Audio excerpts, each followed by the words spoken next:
Hey everybody, this is Rydo and we are back with another recording of Hearthstone. Today is Monday, May the 7th, so no more Star Wars Day for any of that garbage. This week, as far as streams and uploads, well I guess the upload quality won't really affect anything if you're watching this pre-recorded, but as far as streams may be a little bit slower as I've finally gotten off my butt and decided to export my entire channel of over 6,000 videos to Twitch. So at least I'll have some kind of backup. Now, it is a little bit arguable whether that is the full quality videos that YouTube has, and whether YouTube even has the full quality videos of a lot of my uploads, or if they downscaled a lot of it. So this very possibly could be a process of downscaled video being handed over to be downscaled again by Twitch. Probably doesn't matter too much, and I don't think I have the originals anyways. Let's see. Guess I don't want to play anything that I have to win, so we'll trade that. So I only have to play 30 mage class cards and 6 combo class cards. And we had a watch and learn, which means we've got another pack to open.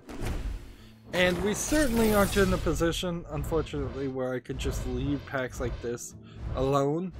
At a certain point, I suppose, on my main account, it will get to that point. Like, once I have a full, complete collection of cards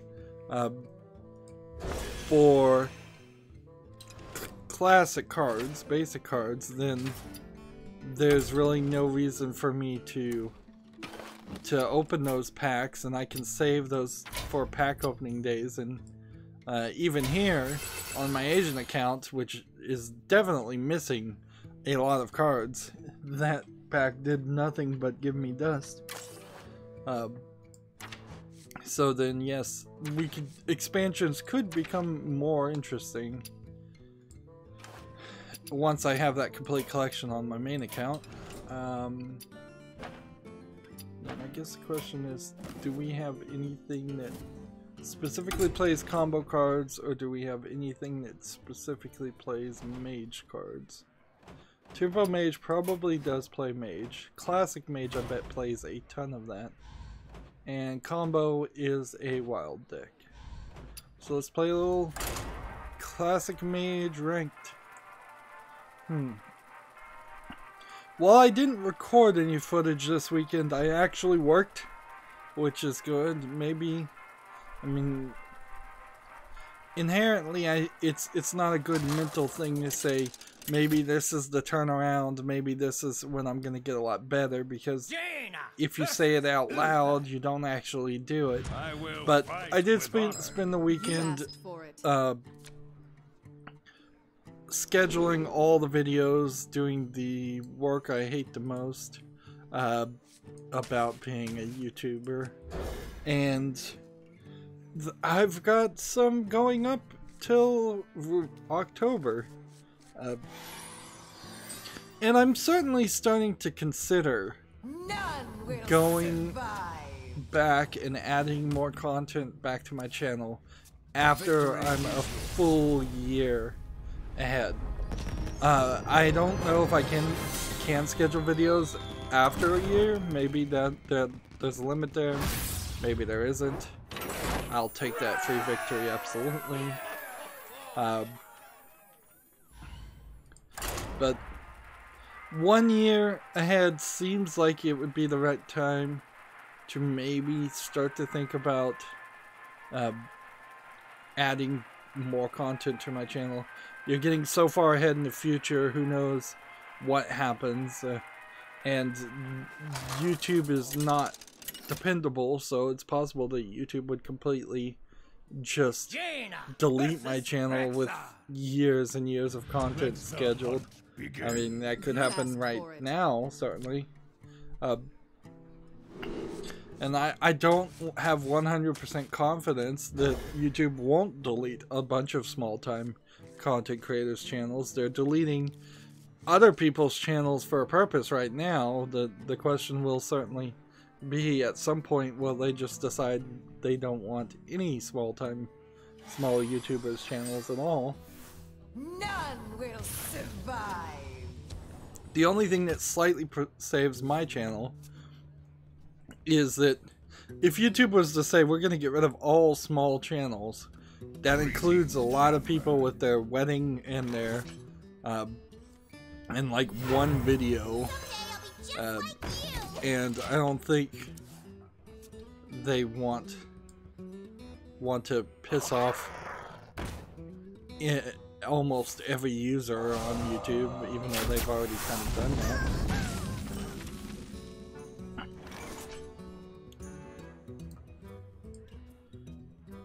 So yes, scheduling's done. I'm thinking, I'm up to October now. I'm thinking if I hit 1 year around, we'll go back and do it.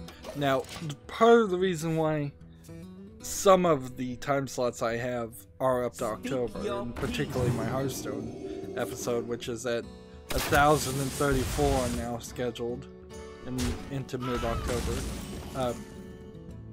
Some of that is most definitely because I'm doing 30-minute episodes instead of the hour-long episodes, 45-minute episodes that I would prefer to be doing.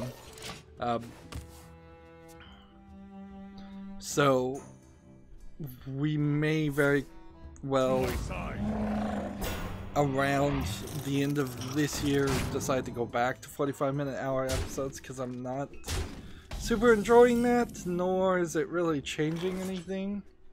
I did, throughout the process, also go back and look at some of my older videos and the good old days of YouTube, where even my pre-recorded footage, which usually only got 1 or 2 views, well, it usually only gets maybe 1 or 2 views nowadays, those old videos were getting 12, 13 views.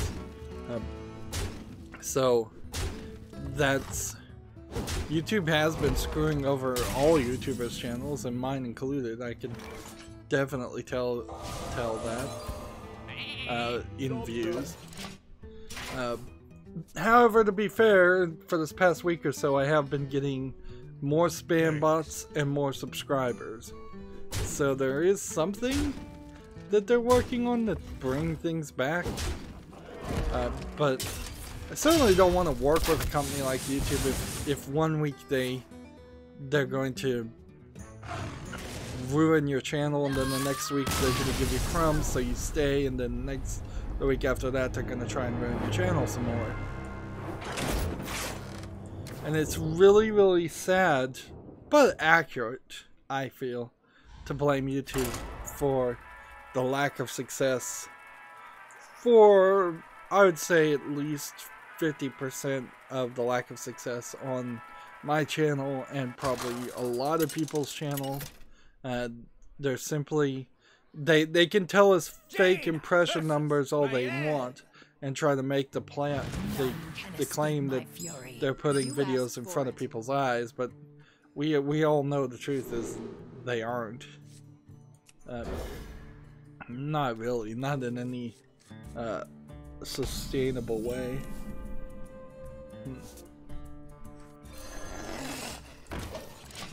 Anyways, I guess, what do I want to do today? The thing I was going to do on this weekend and didn't get around to it is right now I have Lego Star Wars The Force Awakens open, and I was going to do a spotlight on it and play it and see if somehow the newest one would run on my computer and not lock up. If we can go for an entire level with it not locking up or hitching up in any way, that would be great.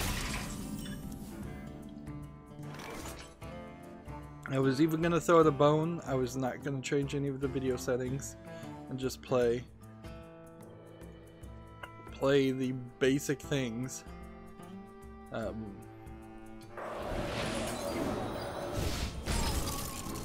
play the default settings just to make sure that there's not some kind of glitch. That was the one thing I'm planning on doing. If I could get another Lego game, that'd be great, because the Lego series both does well on my channel, and it's a good evergreen because new kids are always looking for Lego things.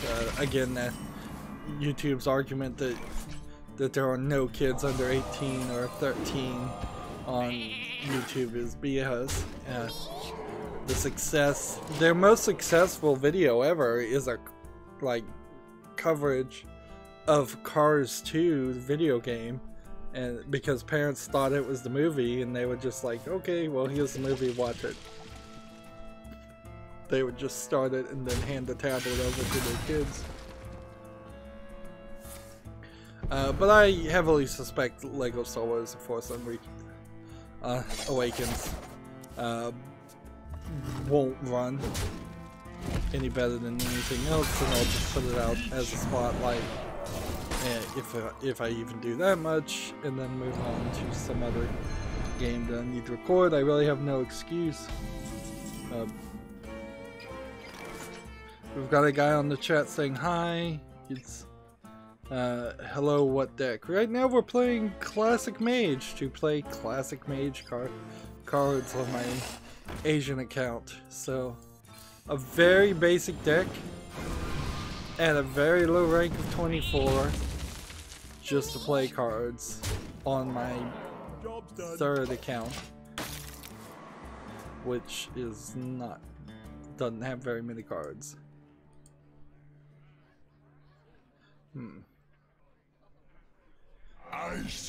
I did go throughout the weekend to look at a few games particularly on Saturday. I looked at a few games and filtered them out, but I haven't done that for any of the others. So there's a decent amount of games to talk about today, but also with a slight bit of help and a slight bit of luck, today's stream won't be as long as most of them are, which would be great, because, you know, more free time means more recording, pre-recorded footage, my true passion, the thing I really want to do.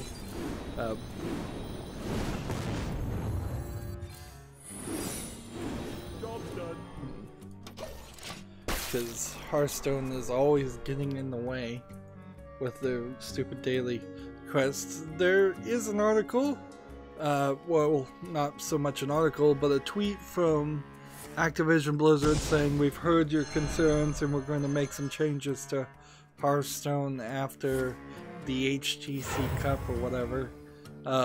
Once their esports event ends, they're going to make some changes, which is pretty much what they always do at this point. Is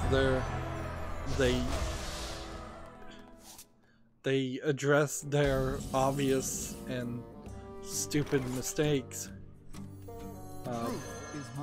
after it's a little too late. First game we have on Steam came out May 7th. It's called Primitive Race, from a company called Primitive Studio. Have they made anything else? Yes, they've made several things. It's kind of a mixed bag on whether they're rated well or not, but I do have to say Primitive Race looks like it is probably an asset flip. A bunch of block voxels to make a racing game. Let's say it's not an asset flip and then ignore that part. It then definitely also looks like a mobile game. Did I get the daily quest done? I'm not going to play this if I've already gotten the daily quest done. Now we still have 6 more cards to play. Yep. I don't get the voxel thing and the Roblox thing. Like, Minecraft was popular despite its graphics, in my opinion, not because of it. The fact that people think that sells is just stupidity. Anyways, Primitive Race is 40% off for 59 cents, And let's see the reviews. We have 4 positive reviews, which is kind of suspicious. Like, you asked for it. I have most people that have a PC that are playing games on Steam are going to spend at minimum $500, probably $1,000 or more on what is the equivalent to a video game console, and probably a lot more powerful than a video game console. Why in the world would you have all of that power and know that there are hyper realistic racing games out there, but want to play something that looks like a mobile game and has blocky voxel animations to it? Yeah, I cannot recommend primitive racing. What's interesting here is this is under indie games. So is indie now the tag is why things are not getting promoted? When you publish something via Steam Direct, does your game automatically irrevocably become labeled as an indie game? I hadn't thought of that. That could certainly explain why so many games come out and yet there's literally no no real sales on any of these games, because I assume nobody other than me who's watching what's on Steam's Twitter feed is even looking at these games. Like, that game that I was just talking about, that racing game, had an all-time high of 7 people the day it's come out. You would think if you're going to make a splash and sell games, you would have to have at least a couple thousand sales on your first day. You'd want that at least. And I browsed the indie thing and ended up on a game called Wolf Tales, which is labeled with nudity, sexual content. Is this a visual novel? Like, if it is, I think it is. And they sure know how to grab my attention, at least. What to do? What to do? Wolf Tales, in comparison, has had an all-time peak of 105 people playing at the same time, and it came out May 4th, and it's had a peak of today of 92 people playing it.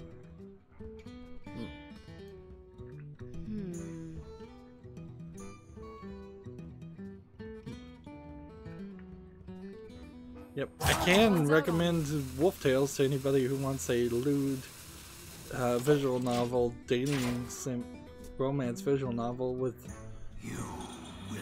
where you're dating between 2 wolf girls. For that, not as much of a niche as you might think. Lost. Job's done. Let's see.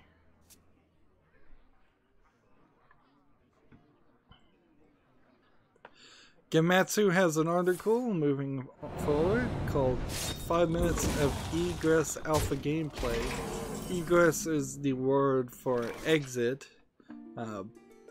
It's a hugely well-known word for exit. Phasing games is upcoming battle royale with souls-like combat. And let's see. Interesting, this video is not even loading. Well, because I'm transferring everything over to Twitch, I can't close my browser without major concern. I can't really do too much, and apparently this video is just not going to play. Well, I guess I'll keep an eye on Egress. It's in alpha gameplay, so there's plenty of time to get more information about it.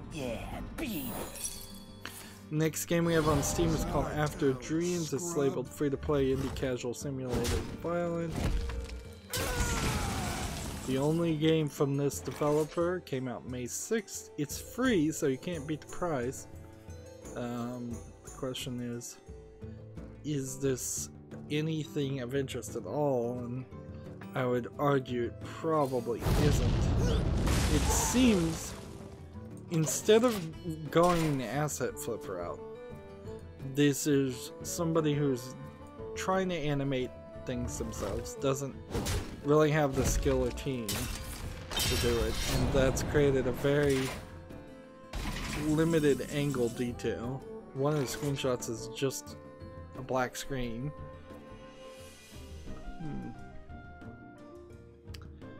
It's free, so I guess you can't complete it. Here I'm looking about the game. This project, why is it free? This project was something that was lost due to the nether due to the malicious Windows update. All of my files were gone. I was stupid enough to not leave a backup.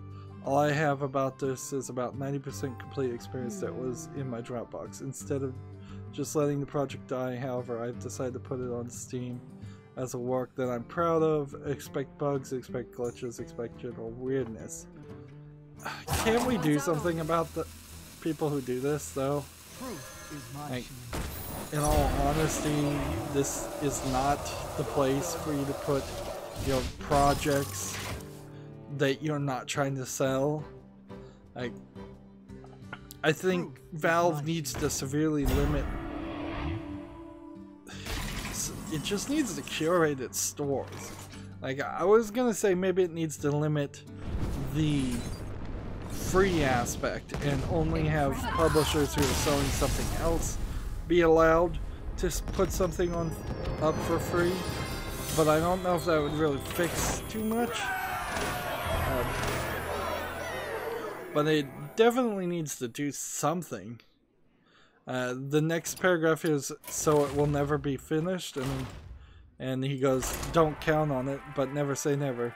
I may someday come back and remake this game using technique and skills I've acquired over the last few years. You see, this might have been an interesting, extra to put on as DLC to a future game that this developer has made. He says his publisher is none, by the way, which apparently a lot of people have used the phrase none as their publisher, so a lot of people come up when you click on that. You asked This is a itch.io upload. Like, this is your own website type upload. This does not look good for you if you're trying to build a portfolio and have the appearance of professionalism, because your game is directly unfinished and you're admitting you didn't do backups. There's a not recommended that says it's garbage. Like, it's 2 negative to 1 positive review. That's really all it is it's garbage now. You didn't finish the project, you lost it because you don't even know how to back up your files. This is ridiculous that your best foot forward, or you think that your best foot forward is to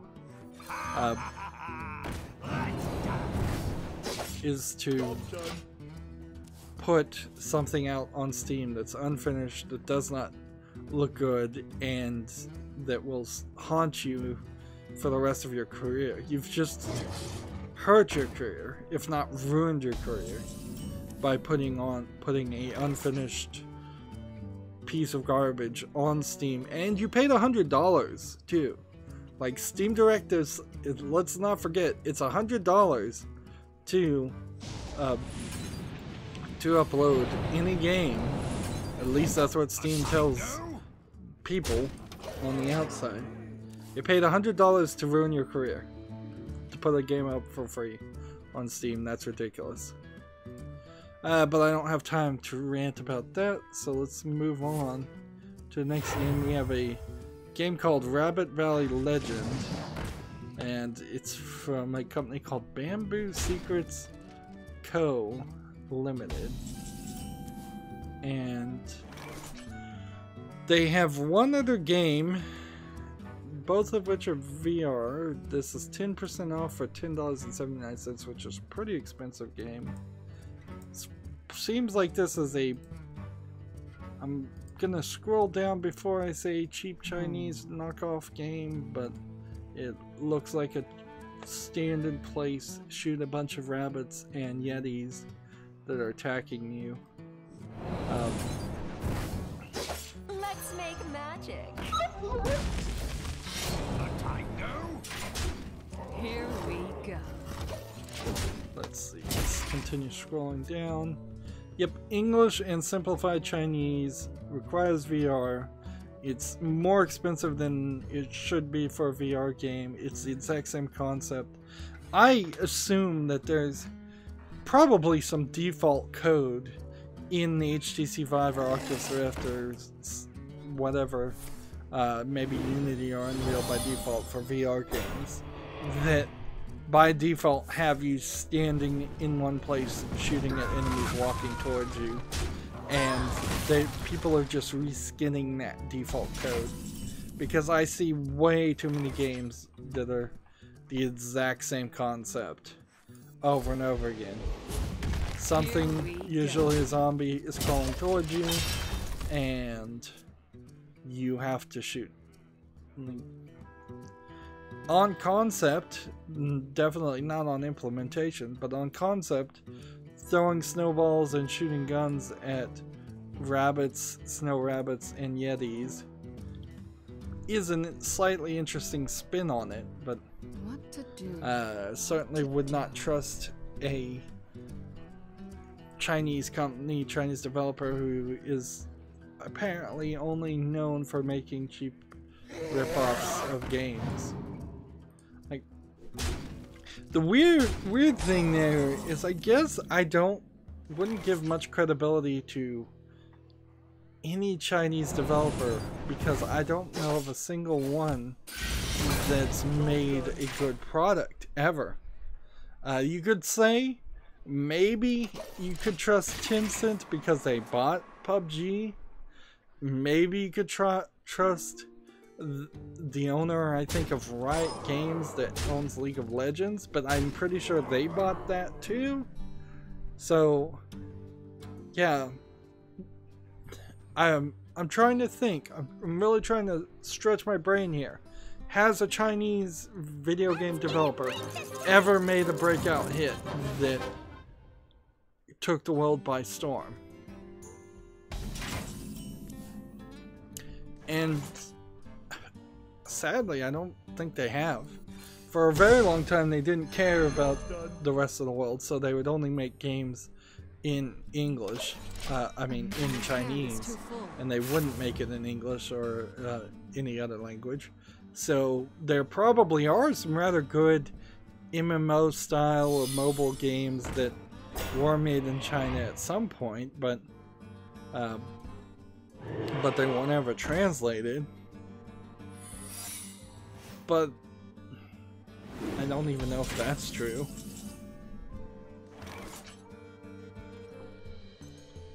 Meanwhile, in the country of 7 billion people, all trying to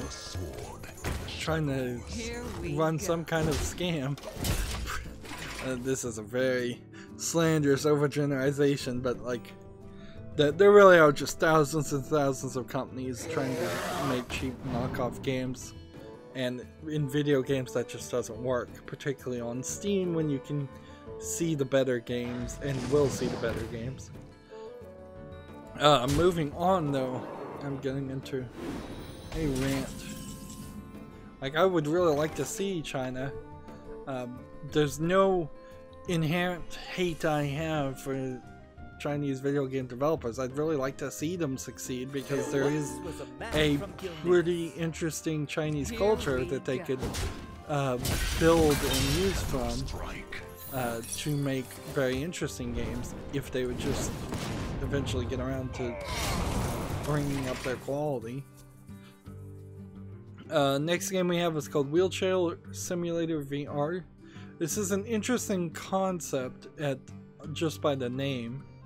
A game where you would potentially be forced to play through a world in a wheelchair. Which I assume means you would be in a sitting experience always. And the animation style's not hyper realistic or anything, but it's kind of a low polygon, almost Bob the Builder animation style. I'm seeing a construction man holding a steel girder with one arm, which would never really happen.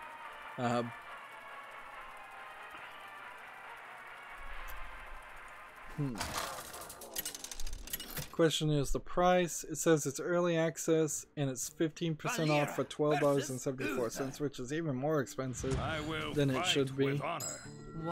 Features true story and interactive narrative. The story is written and voiced by the very much real Dmitro Shubagiak, who suffered a spinal injury. I think first of all you gotta say based on a true story, because if it is literally a true story, it's gonna be a pretty boring story. This is the only game from this developer, and I would almost give them a pass and say this looks like an interesting game, certainly, but I would almost I kind of have to decide that this is an interesting idea. It should be handled by a bigger company, because I feel like this is going to either turn into a meme game or a joke game, and it's going to be a bait and switch. And I just don't feel like it's going to be handled with the level of seriousness that you're trying to have happen. Like, in the trailer you've got the guy trying to cross the road and he just got hit by a car and knocked out. And it seems like the entire game is built kind of around the concept of you going in certain levels from one point to the next point, and you have to hit targets to raise train barriers, to cross railroad tracks. Like, yeah, this is just a joke game. So you've made a VR experience that's turned into a joke game. Because the joke is always going to be that the character just grew wings and flew. Like, at the end of the trailer. Yeah. So what is a serious issue is not being treated seriously, is what I suspected was going to happen. Taunt is in the way. Like, there will be a game where somebody plays in VR or regular in a wheelchair. There has been, because the latest Wolfenstein game you play in a wheelchair for a while, and that is also not done seriously or realistically.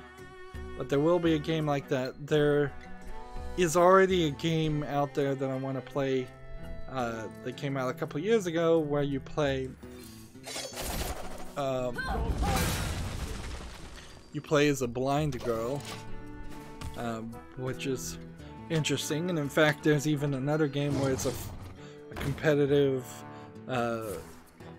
Quake Arena shooter game where all the characters are echolocating. And then there was another horror game. So we've seen blindness done multiple times. And it's only a matter of time we will see somebody who's on crutches, somebody's on a wheelchair, somebody who's missing a hand or leg.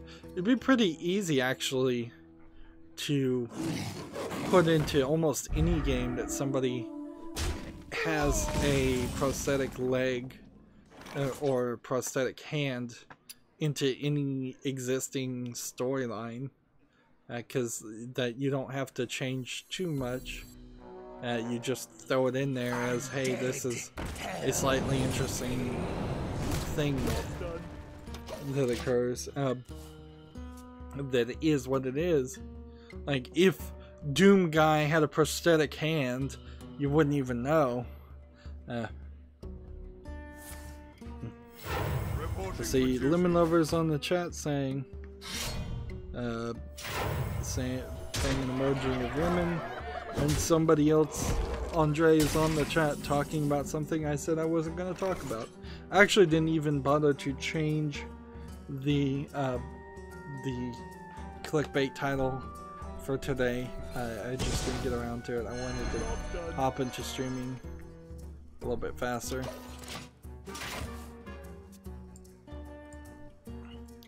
PC Gamer has an article. Asura's Wrath is now fully playable on PC thanks to the RPC S3 emulator in 4K and 30 frames per second for now. So I believe that is the PlayStation 3 emulator.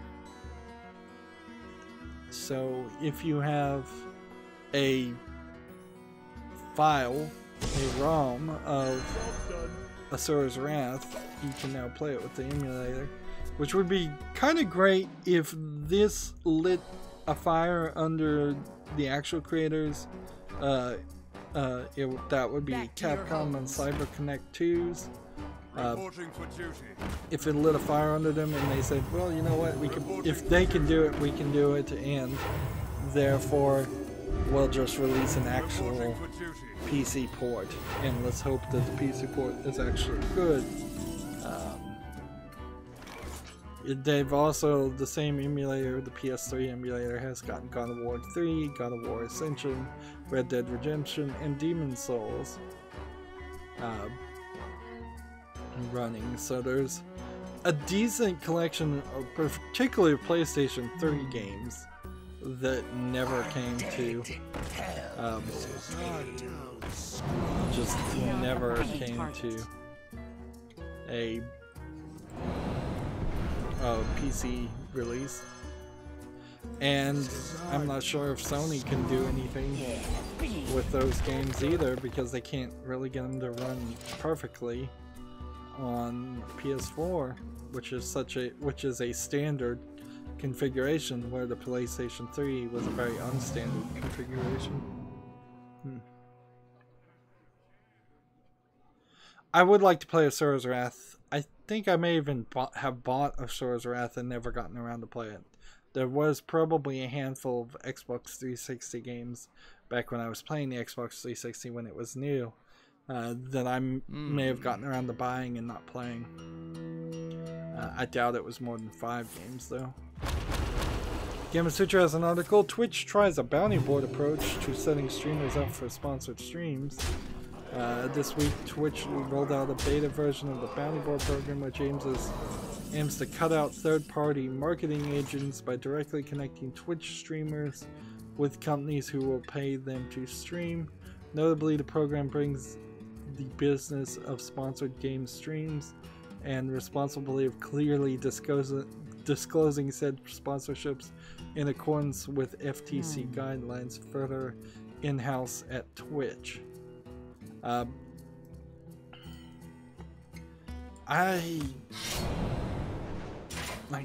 do you want to say about that? Like, right now I am moving all my videos over to Twitch, but if Twitch becomes the place known where every video is sponsored, and thus every stream is not trustworthy because it's intentionally trying to sell you the game they're streaming, it doesn't really feel like the place for me. That's always been a concern, at least with YouTube also, is that I would like to say that most video game critics on YouTube, depending on whether or not people claim they're a video game critic and not just a let's player, I'd like to feel that most of them are buying all the games themselves, that they're too small to even begin to think about getting sponsorships, that they're not getting in bed with the video game industry. And inherently, I would do a sponsored stream myself if my streams were sponsored by non-video game related things. If Doritos and Mountain Dew want to sponsor me, I will certainly take that sponsorship. But if God of War 5 wants to sponsor me by having me play God of War 5, that's not acceptable. Like, disclosure or not, that's just beyond what I think is ethically acceptable for anybody to do. Well, that was the Asian accounts. Let's move over to the European accounts. Currently, it's an invite-only, US tech partnered-only beta, limited to bounties for 1-hour game streams.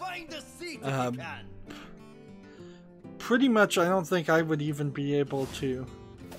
I don't think I'd even be able to fulfill any of these bounties looking at them, because they probably want you to stream for an hour at a somewhat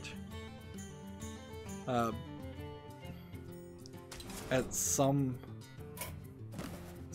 specific times that I don't think I could do.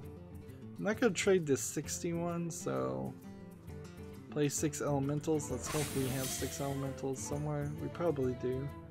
Win a game with a priest or warlock. Oh man. Probably should have gotten rid of the victories. Alright. Do we have something with elementals?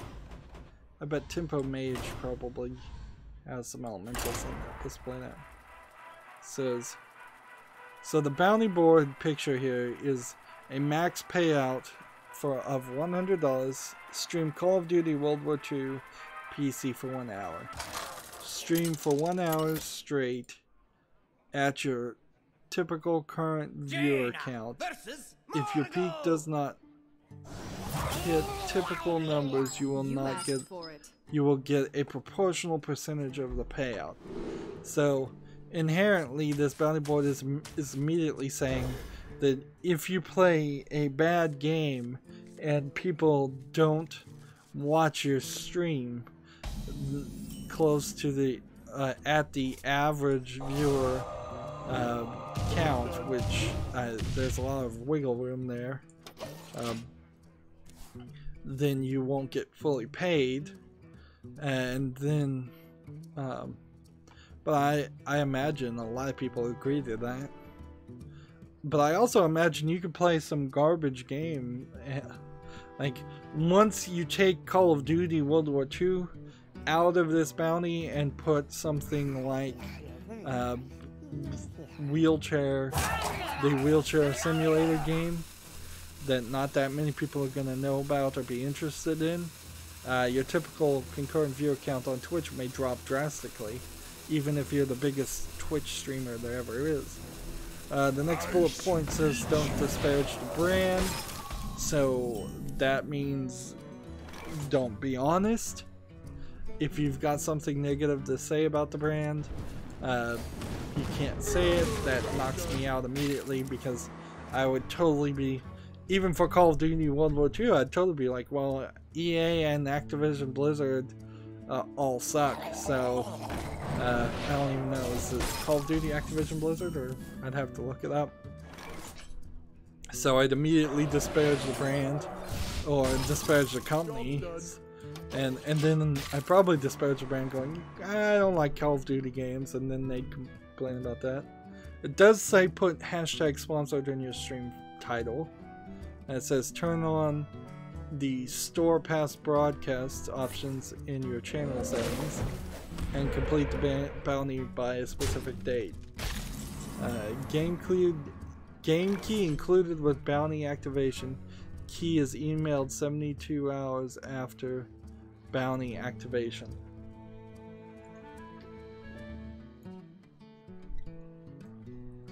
So inherently you are getting paid in the fact that you're getting a game for free to do this 1 hour stream.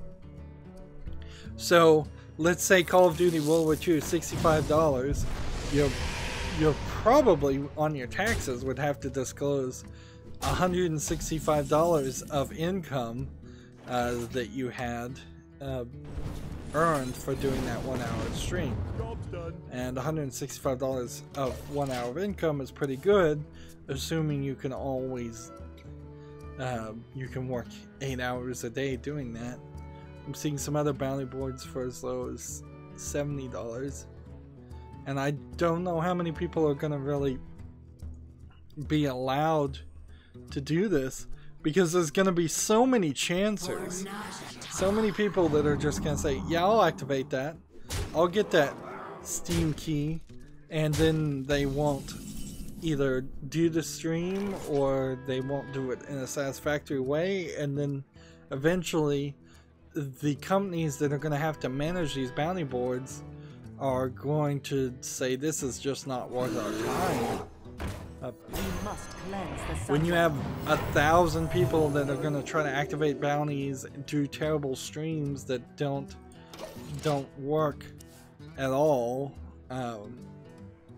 I imagine they're going to have to put some kind of algorithm in this, and we all hate algorithms, we know, but they have to put some kind of algorithm in it that says, look, your Twitch channel has never gotten more than 5 views. Here's a bounty for $1 to stream for an hour, and only the top Twitch streamers are going to get bounties for $100, and it probably isn't even worth a Twitch streamer, the top Twitch streamers, time and viewership loss, potential loss to switch a game. I can imagine somebody like Kriperian or Disguised Toast who are streaming Hearthstone all day. I imagine they would lose so many bits and sponsorships and subscriptions. I didn't mean to say sponsorships, I meant to say subscriptions. You'd be losing so many viewers by going to play a different game that it wouldn't be worth your time. Next game we have on Steam is called Slab. It is an Arkanoid clone from somebody who hasn't made anything else. 15% off for a massive $2.54. Made in Unity. At least the trailer is starting with that. All-time peak of 3 people, 51 achievements, which is kind of high, and 2 positive reviews, one of which seems to be in English and the other in Russian, it looks like, although the game is only in English.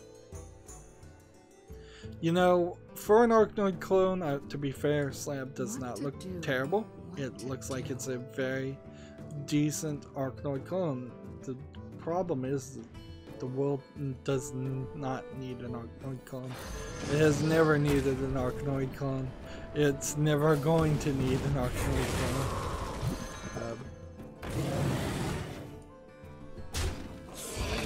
We already have seen way too many of them, and I'm tired of seeing them come out on Steam. TechRaptor has an article, Survival RPG Smoke and Sacrifice, coming to PC and Switch May 31st. Let's see. Yep, and apparently no videos are going to play on my Chrome. I don't know if this is specifically because of a Chrome update or is this specifically because I've been having a slight problem with the GeForce NVIDIA drivers. They just have not been working well with Unity games, particularly, so Hearthstone will just crash. This jungle hides I don't know if it has something to do with OBS or not, but it is certainly weird, and maybe it affected Chrome too. I think we already talked about this game on Steam, but I guess it's out now. It came out January 30th, 2018. It's called Striker's Edge, and it has Twitch integration. It's Windjammers, basically. Multiplayer only game, $14.99. If you're a huge fan of Windjammers, which nobody should be, it's got a Metacritic of 63. I don't know why this game came back into my site, honestly. Like,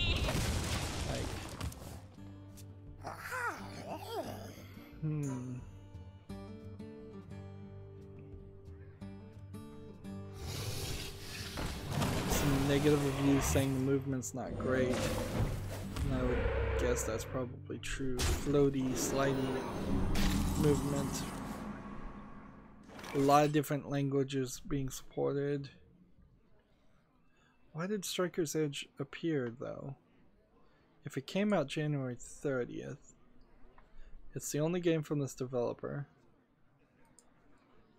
It's rated very positive though. 83% of 55 reviewers in the past 30 days are happy with it. But I couldn't play it anyways because it's a multiplayer game.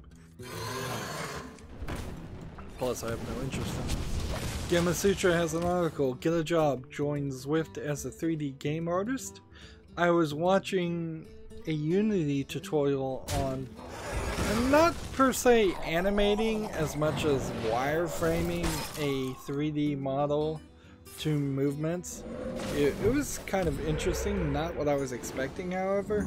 I thought it was actually going to be, this is how you use Unreal, to actually animate and draw 3D models, but either that's a different lesson or that's not something that you do. I'd be very interested to know what the industry standard, if there is an industry standard, is for animating. Do you do the animation in Blender and then export it over to Unreal? Do you do it all in Unreal? Do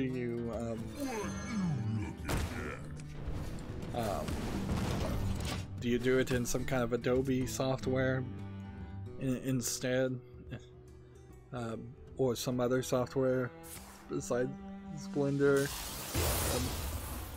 All I saw in the tutorial was they had pre-programmed animations and movements and things that had been boiled down into its own separate file, and that pre-programmed animation of a character was then drugged around and connecting boxes and connecting wires to move one animation into the next animation. So it was a pretty late in the process development. If you want to work for Zwift, they are in Long Beach, California. That didn't go as Zwift is a digital destination for fitness enthusiasts. So they don't seem to be a actual video game company as much as a fitness website that has a video game connected. Go into their website, I'm seeing a bicycle that's connected to a screen. Virtual roads to ride, structured workouts, social group rides. I've seen a few of these. In fact, there was one for the Super NES or NES that is extremely rare. Well, there's a couple of them that came out even back then, bicycles that you connected Super NES controllers to and controlled it. It doesn't seem like they're taking paths directly from like Google Maps or something. or if they are, they're animating on top of them. So you're an animated character in this bike ride going through an animated world, which might be more interested than just riding an actual path to through an actual city. $14.99 a month to be a member to use the software. Plus, I imagine you probably have to buy a bike accessory at the very least, a stationary bike accessory or a whole new stationary bike. Let's see. But I suppose being sort of in the game industry and sort of out of the game industry, it might be a slightly different experience. Next game we have is called Last Dawn First Invasion. It's from a developer who's made one other game. Came out May 7th, 2018. This game says it's an action indie strategy and it's suffering from dark screenshot syndrome. The entire trailer is just incredibly dark.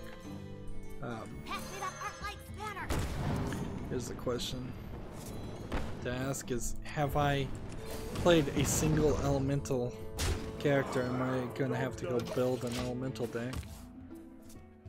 I cannot, like, I can't barely see anything from any of these screenshots, so squinting and looking at a game. It says it's a game about surviving the invasions and finding a way to eliminate them. This time darkness will be your best friend. All-time peak of 2 people playing it. It's in English and Spanish, which that's an odd combination, kind of. Like, you don't see too much of those. The Last Dawn, the First Invasion, is the first installment of a great historical universe, it says. No, this is a piece of garbage game.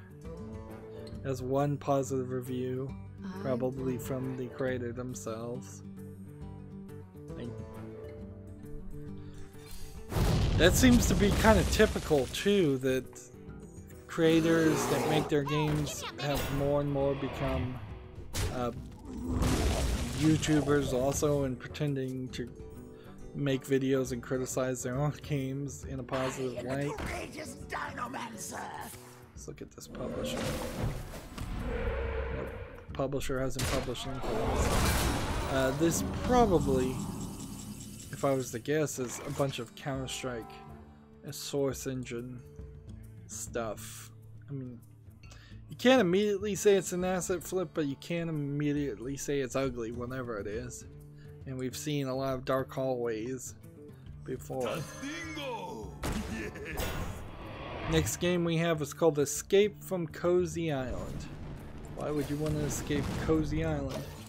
Escape from Cozy Island is an adventure in the middle of nowhere. Try to survive in the tropical wilderness and make the island your new home. It's from a developer who's made 1 other games. It's 25% off for $2.99. Looks like it has a professional thumbnail. Came out the 7th. It says it's an indie casual crafting survival 2D animation game.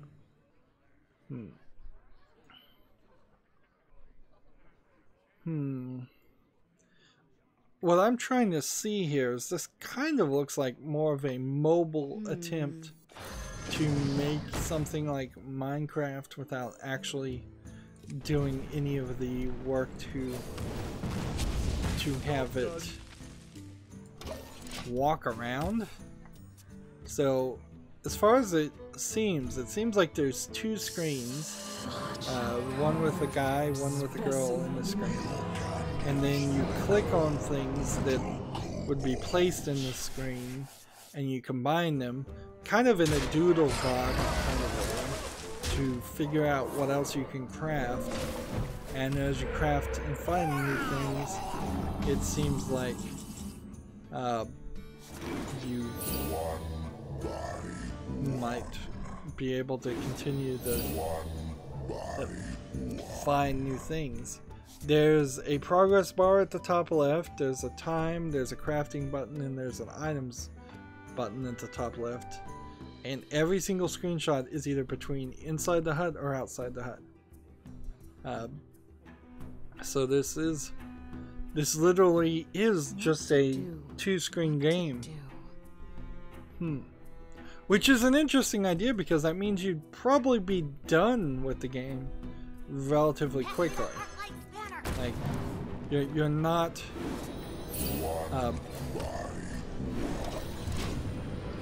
you're not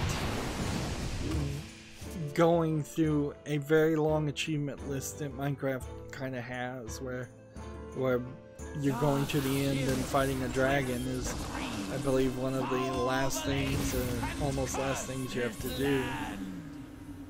It has an all-time peak of 4. It has 10 achievements. It's too expensive, certainly. $2.99. But this, as a concept, is not a terrible thought. A fun little time waster. What to do? Let's see, negative review in English that we have.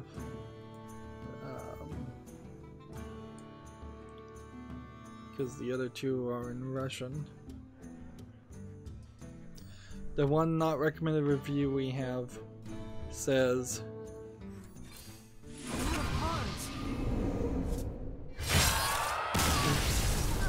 killed myself.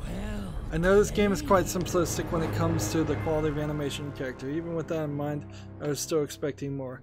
I thought there would be more than very little animation and just little or nothing in general. The main characters do nothing but sit there in their suspended animation. No quests, no anything but 2 item combining.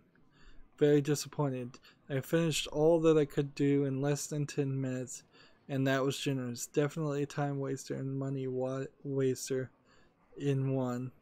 If they do not do anything more, and I mean a lot more to add to this, then save your time and money and avoid this altogether. I kind of have to agree.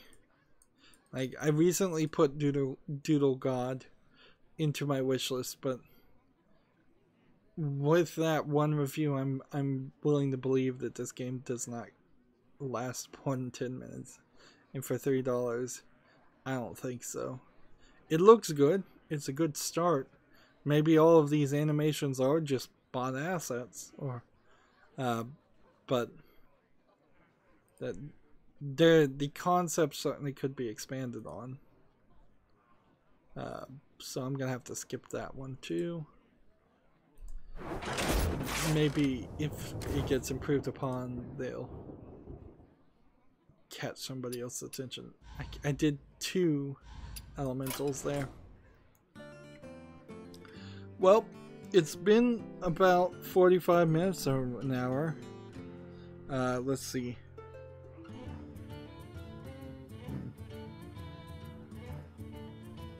Let's see. Lemon Lover is asking me, have I ever seen a black toilet in real life?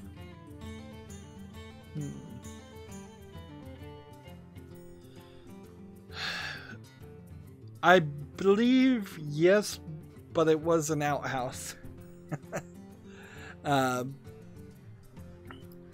went to a party at a farm, and they had an outhouse that they had used a black countertop that they cut a hole into, and then they put a black toilet seat on top of it. So technically yes, but if you're asking like a porcelain clay toilet, no, there has never been one made for sale because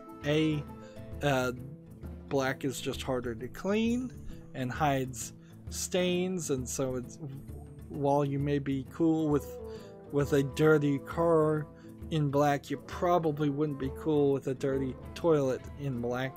And B, the color of the porcelain toilets themselves are mostly just determined by the color of porcelain and, you know, some white pigment. There's no market out there for different colored toilets. Sure, you can sell a golden toilet to a few billionaires made out of solid gold, but there's no real market out there. Remember, a toilet is a very heavy item and very fragile, so it has to make its way without being broken from a factory, potentially across the world, to a warehouse or home improvement store, and then it has to make its way from the warehouse home improvement store to somebody's house without breaking, because you literally can't afford to break that kind of stock and make any profit on them. And they're not particularly expensive things either, so I seriously doubt porcelain toilet makers out there are making too much money, unless you get into the Japanese toilets that are overcharging you by lots and lots of money because there's a bunch of data in there. What does this have to do with video games? Absolutely nothing. Why are you asking these questions, Lemon Lover? You fool.